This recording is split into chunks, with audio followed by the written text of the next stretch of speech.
Good evening, Chairman.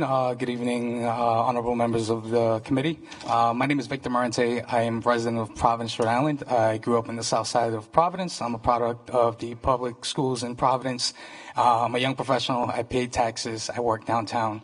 And unfortunately, something that doesn't fit the theme that I'm telling you guys about right now is that 16 years ago, I was an undocumented immigrant. My mother escaped the Civil War, a genocide in Guatemala.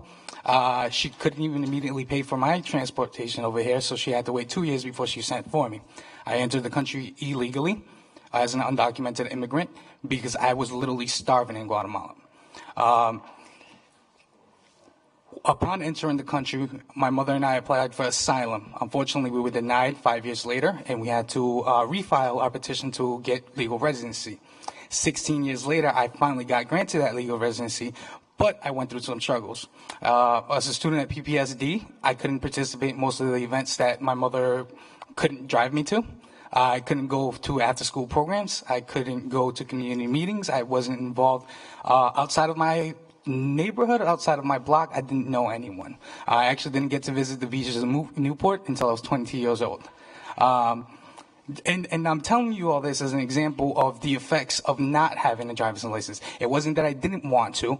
In fact, it wasn't that I didn't want to become a U.S. resident or U.S. citizen. It was the fact that there was no pathway. Now, when we talk about fairness, when we talk about a pathway to fix this issue, unfortunately, the federal government has not stepped up. And when we're looking at this bill is essentially doing what many people are asking. You're asking undocumented immigrants to follow rules, to follow the law, to pay for the processing fee, to pay, to sign an affidavit saying that they will pursue legal residency or a pathway as soon as it's available. Now, these are all demands that we've heard over and over again. They're all demands that I heard as I was a young, high school student. Luckily enough, as I said, I was given an opportunity.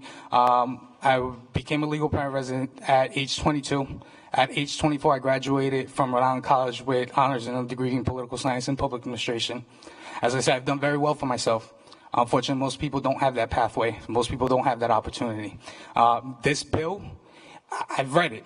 As a person who's been affected by it personally and who knows people who suffer because of the limitations that do live in the shadows, I know how important this is.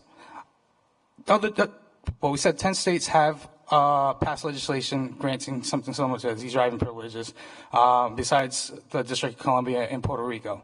I believe that Rhode Island has an opportunity to be on the right side of history at this point. I'm asking seriously that you would consider this. Believe me, I've heard no my whole life. I grew up depressed because when I got to high school, they told me that I would never go to college, that I would never become a young professional. I've heard no my whole life. You can tell me no today, but I guarantee you people are paying attention and knowing that this is the right decision. And we can make that right decision, and I urge you to make that right decision. As I said, they've told me no my whole life. I've been persistent. These people are going to be persistent. Many of them are walking in with dirty boots, completely right out of work. They're hard workers. They want to obey the law. They want to pay processing fees. They want to get insurance. They want to benefit this state. I believe that we have the opportunity to do so, and I hope that you guys consider it. Thank you.